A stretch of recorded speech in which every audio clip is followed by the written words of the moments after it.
So, historically, about how many bills usually reach the governor's desk? With the conclusion of the 2023 California legislative session, we're awaiting final actions on over 900 bills by Governor Gavin Newsom. They're due October 14th.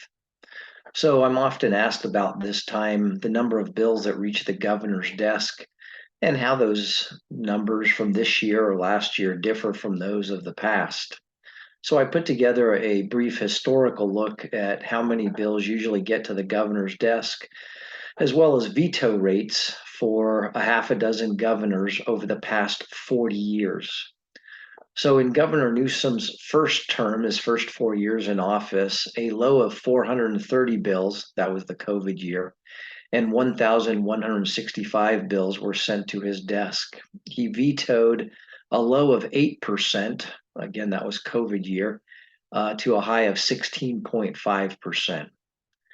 During Governor Brown's second 8 years in office, between 870 and 1,200 bills were sent to him annually, and he vetoed between 10.7% and 15% of the bills that reached his desk. During Governor Schwarzenegger's 7 years in office, between 890 and 1,265 bills were sent to him annually.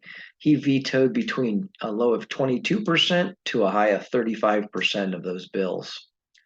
During Governor Gray Davis's 5 years in office, between 965 and 1,455 bills were sent to his desk each year.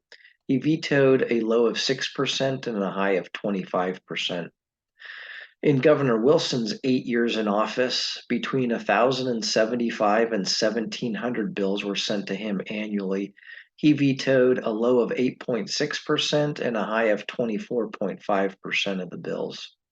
And finally, Governor George Deukmejian's 8 years in office, between 1,455 bills to 2,140 bills were sent to him each year, and he vetoed a low of 9.5% and a high of 20% of the bills that were sent to his desk during his 8 years in office.